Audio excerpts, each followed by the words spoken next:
welcome to today's live stream. My name is Captain Starlight, and before we begin with our very special guest, I would love to acknowledge the traditional custodians on the land on which everyone is watching from, and pay my respects to elders past and present, whether you're tuning on from a major children's hospital, online, or on our Planet Starlight website.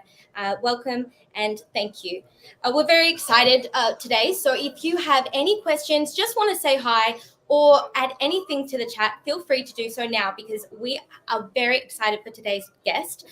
We are welcoming someone super Roarsome. This is Joel SlackSmith, who grew up in Sydney and from a young age was writing funny stuff and song parodies. Roarsome is Joel's first book, but he has been writing for kids for years. He has written on kids' animations, sitcoms, and sketch shows. Please yell, scream, roar, and show some excitement as we welcome the amazing Joel SlackSmith. Hi, Joel. Hello, Captain. Hello. Great to be here.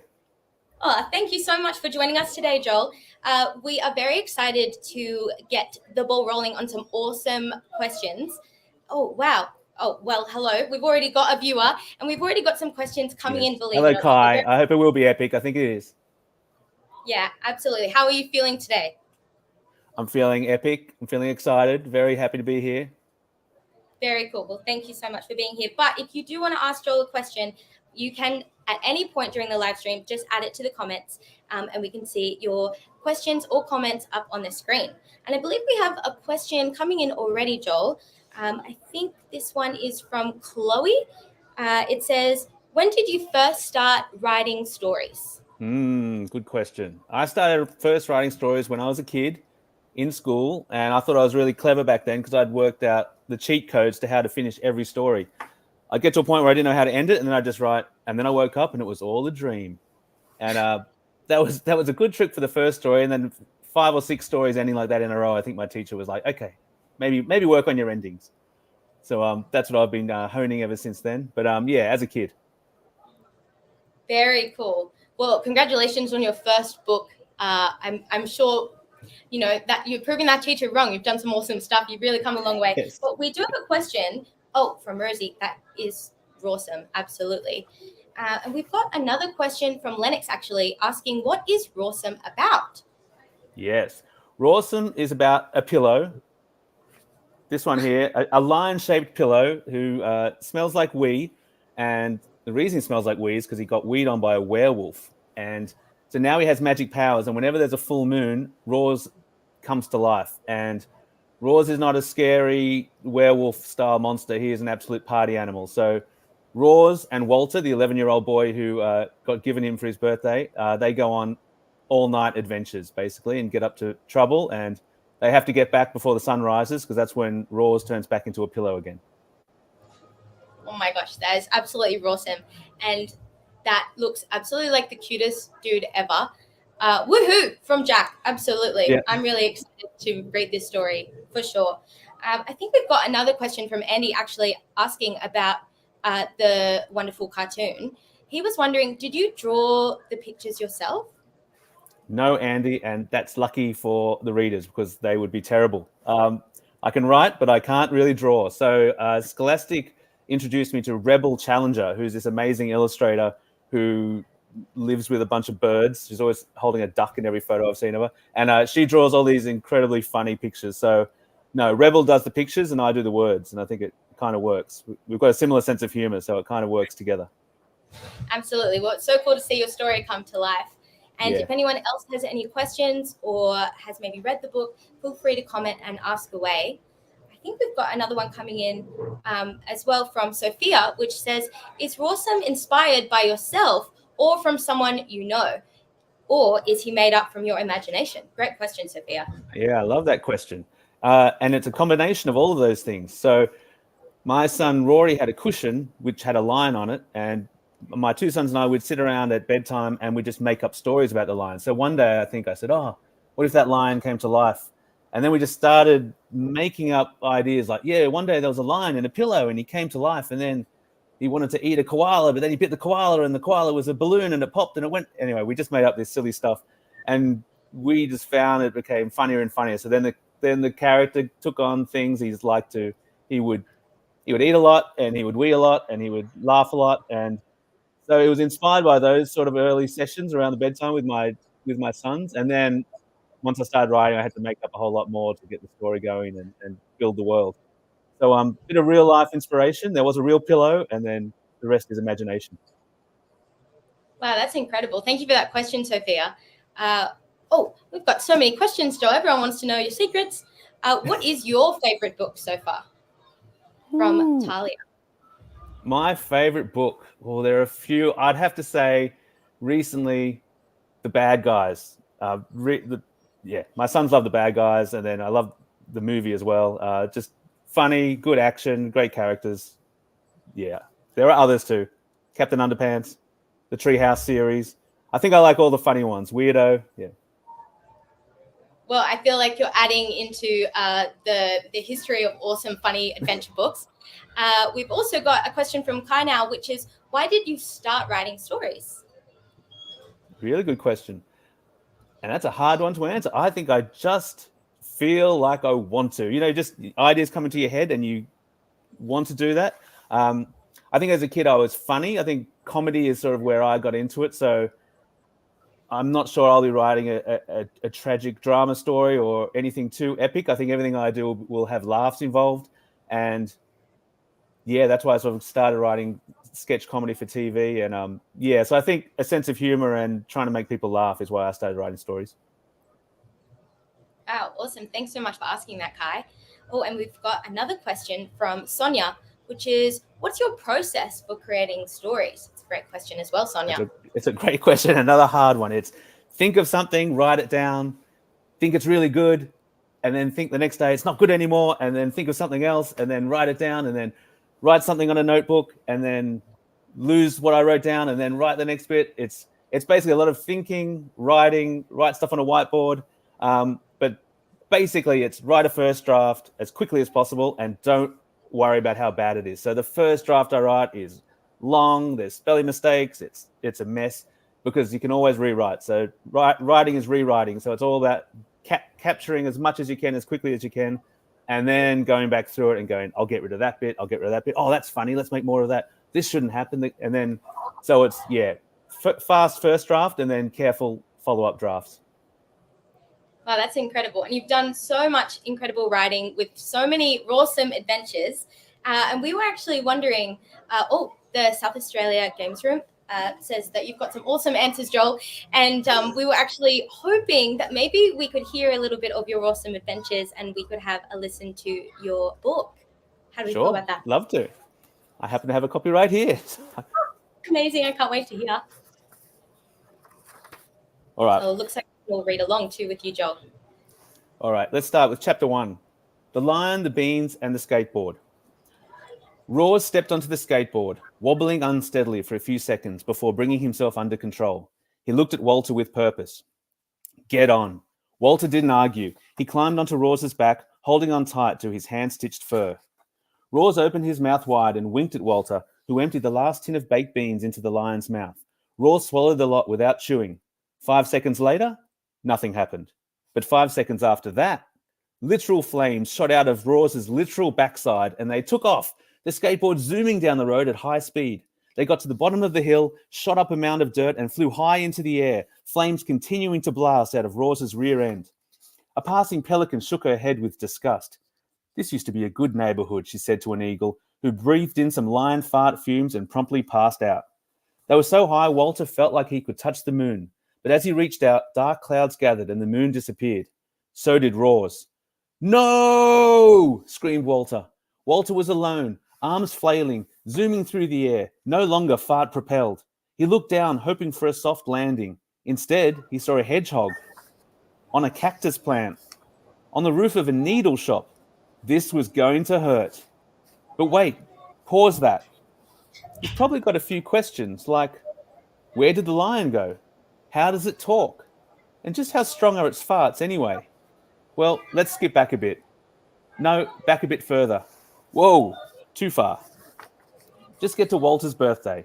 Here, perfect. Now, let's start the story. But first, a warning. The following book contains images of extreme overeating, terrible mini-golf playing, and high-octane flatulence. It also contains lots of footnotes. No, not those kind of footnotes. All these kinds of footnotes. And not this kind either. Footnotes are hidden messages. If you see a number above a word, go to the bottom of the page, find the same number, and there you'll find your very own footnote. 1. Congratulations, you just found your first footnote. Every time you see a number, go to the bottom to check the footnotes. 2. 2 in a row, you are the footnote master. If you hate feet, who hates feet? And notes, hating notes is more understandable. Feel free to ignore the footnotes and just read the story. But you will miss out on some funny stuff, like this. Stumblebum. This has nothing to do with the book. It's just a funny word.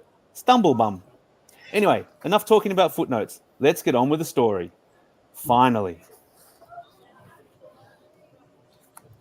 That's the end of that chapter. God. That was awesome. I want you to keep going. That was so good.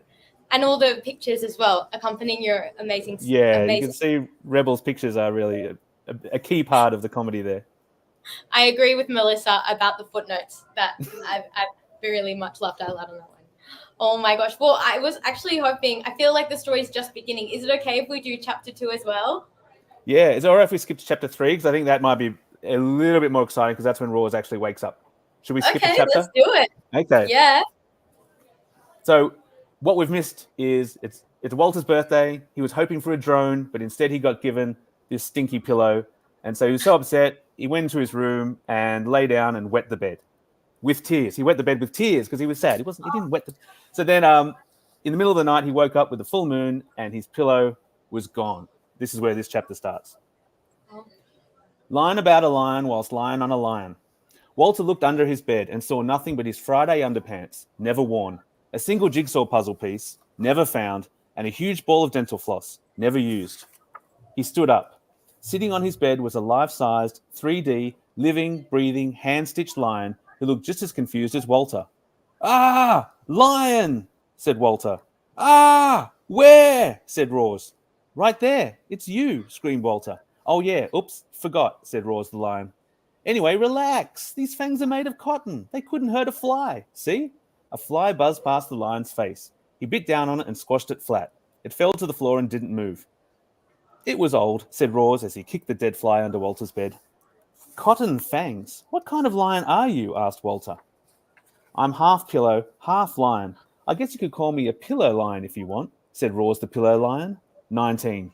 "I don't want to call him a pillow lion, or a lion pillow, or a plion, or a lillo, or even a cushion cat.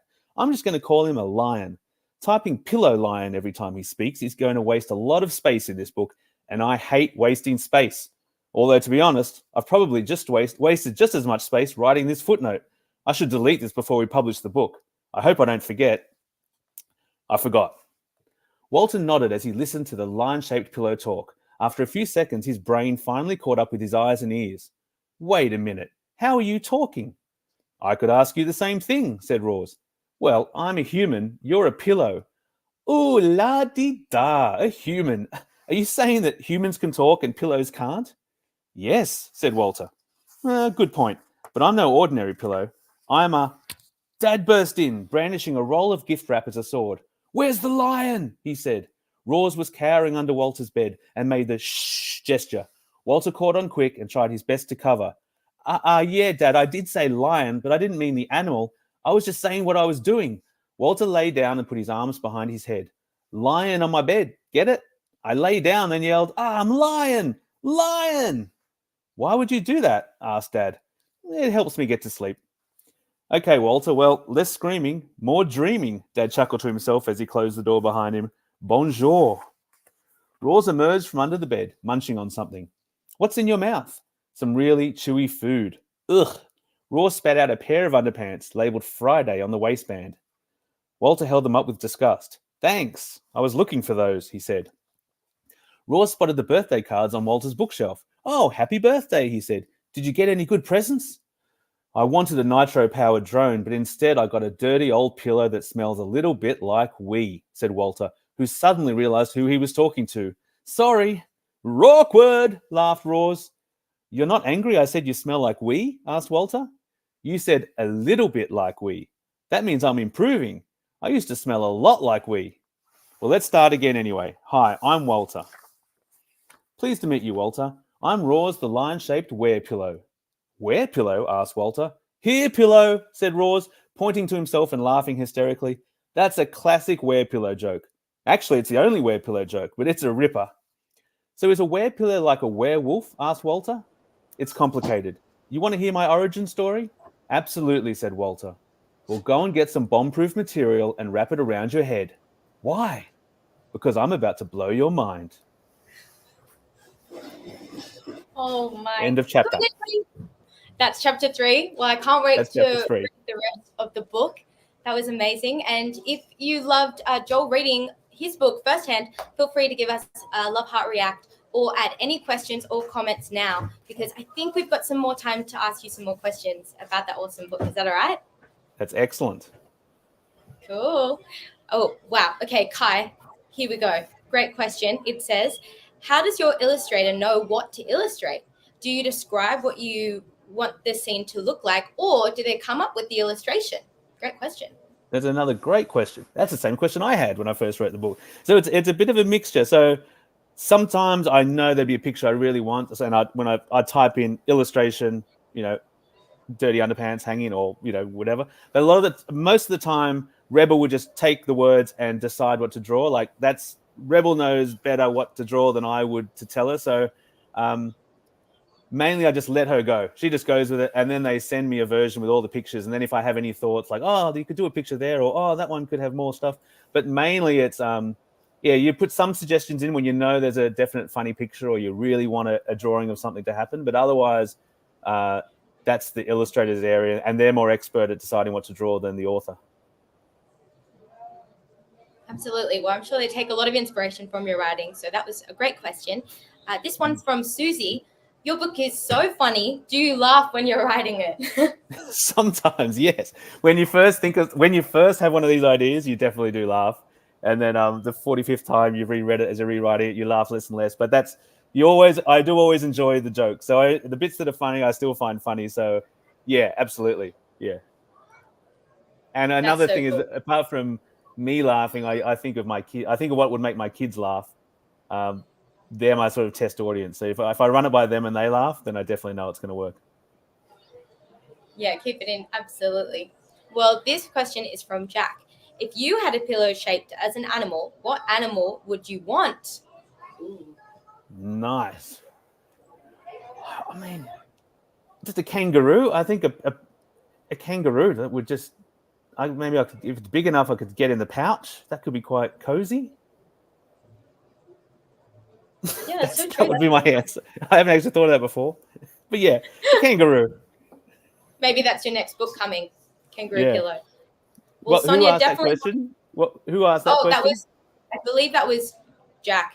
Yeah. Jack. I wonder what animal Jack would want. Oh, yeah, Jack, let us know. Well, this one is from Sonia. What's the next story you want to write? Maybe kangaroo. Yes, maybe the kangaroo pillow.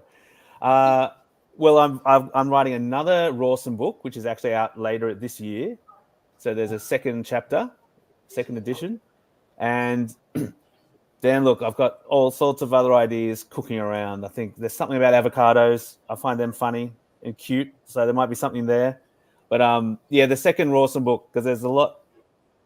Basically, the idea with Roarsome is every book is set in a different month, because it says it's the night of the full moon, and there's only one full moon each month. So the first book is January, the next one's February, and then March, April, and so on. So, yeah, there's plenty more chapters to come.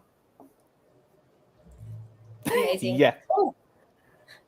Nice one, Jack. I thought Jack would have a good answer for that. I thought he wouldn't ask that question unless he had a good answer, and a yak is a good one. Jack the yak. Oh, great. Oh, well, this might be our last question before we move on to something else. This is from Sonia. How do I create a good story for kids? Great. Create a good story for Sonia. If you enjoy it, the chances are someone else out there will enjoy it. So that's the main thing. Write what you find enjoyable, write what you find exciting, what you find funny, and then hopefully there are other people like you and they'll find it funny as well. You can't really guess what other people are going to like. So I think you just have to base it on your own tastes. Awesome. Thanks so much for that, Sonia. And thanks so much, everyone, for those great questions. And thank you for those great answers, Joel. We can tell that you are full of awesome or Roarsome adventures. And we would love to invite you onto an adventure game, perhaps. Are you up for it? Oh, I'm up for it. Okay, well, Joel, come on down. You are the next contestant of our game on Planet Starlight called Roarsome or Snoresome.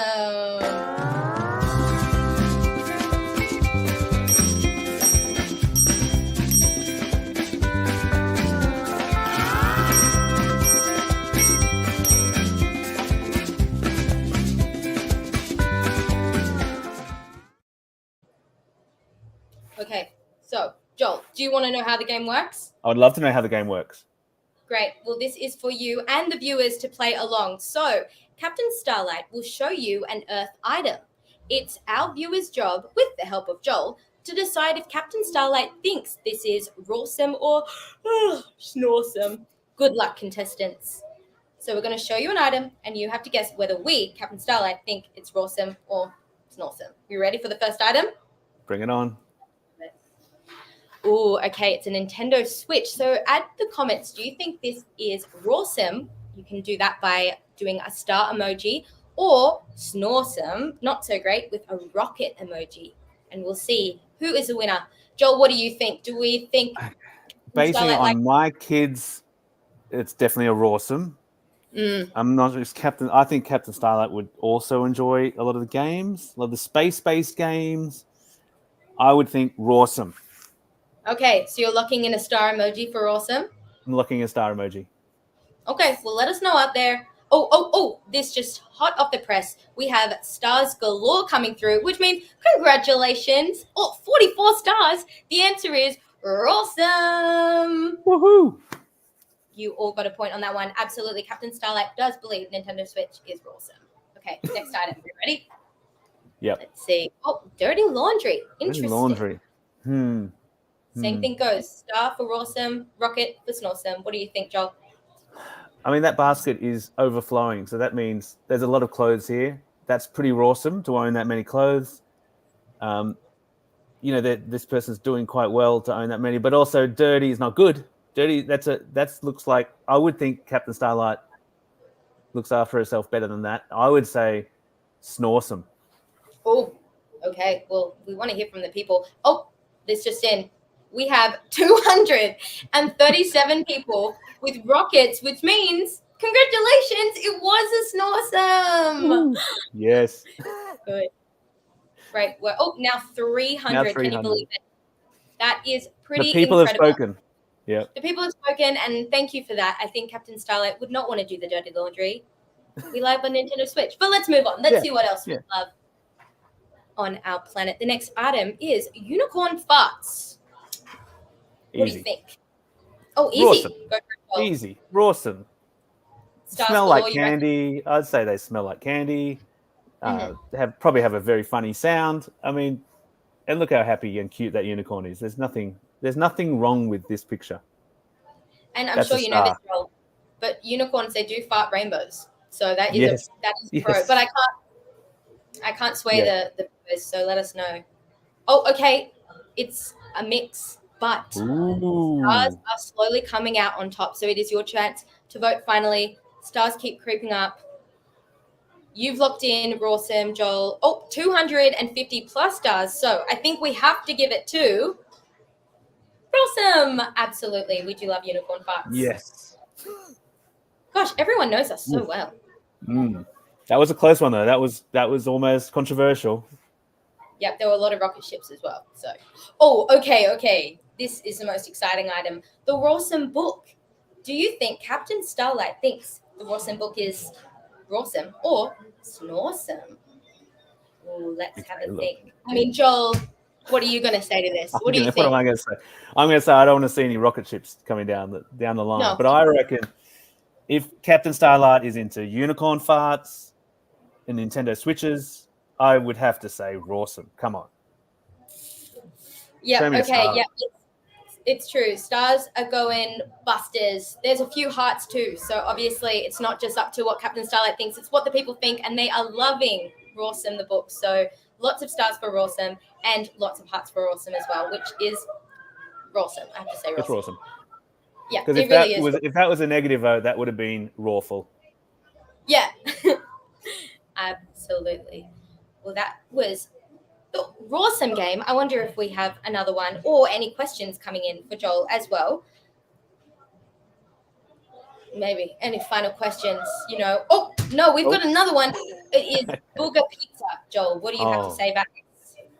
That's disgusting, but I don't know what you eat on Planet Starlight. And that might be the kind of thing. This is a really tough one, actually. It's gross, but it's really funny. Controversial. I'm going to say star, lucky star, Roarsome. Okay, you're picking up quick. It's a bit mixed up there as well, though. Have a think for all these people that met Captain Starlights before. We are from another planet. We are known to eat different food to Earth. It is mixed.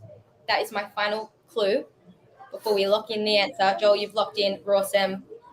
Yes. Yep, it's correct. It's Roarsome. Stars win. Congratulations, everyone that said stars. You got another point as well. Woohoo. Wow, everyone's really good at this game. Yeah, that was a tough one. I wasn't confident with that answer. Yeah, would you try Booger Pizza, Joel? No. Okay, fair enough. No. Oh, it wasn't even a vote for you, Joel, but you've got double Roarsome from Kai. Thanks, Kai. Double thumbs up for you, Kai. Thank you so much. Well, thank you so much for that game. I wonder if we have any more questions coming in or any more comments. Wait, I do have to tell you. Yeah, okay, just confirming. Everyone won Roarsome or Snorsome because you're all Roarsome and no one here is Snorsome, especially you, Joel. You're the best. But yeah, seriously, thank you so much for being a part of our game, letting us ask you questions, hearing what's coming next. We have loved to listen to your book, and it's just been awesome to chat to you. So thank you so very much, and we hope to see you super soon. Thank you, Captain. I've had so much fun here. This has been awesome. It really has been. Thanks so much, Joel. And if you've enjoyed this chat with Joel and you want to see who is next on Planet Starlight, feel free to love the heart react this video, send us a like, and even subscribe so you don't miss any other cool special guests coming up. But it's been awesome, to chat to Joel SlackSmith. And if you want to read the book, you can get it yourself, or we might even have a copy in the Starlight Room. It's been so much fun, and we'll see you next time for sure. Catch you later. Bye.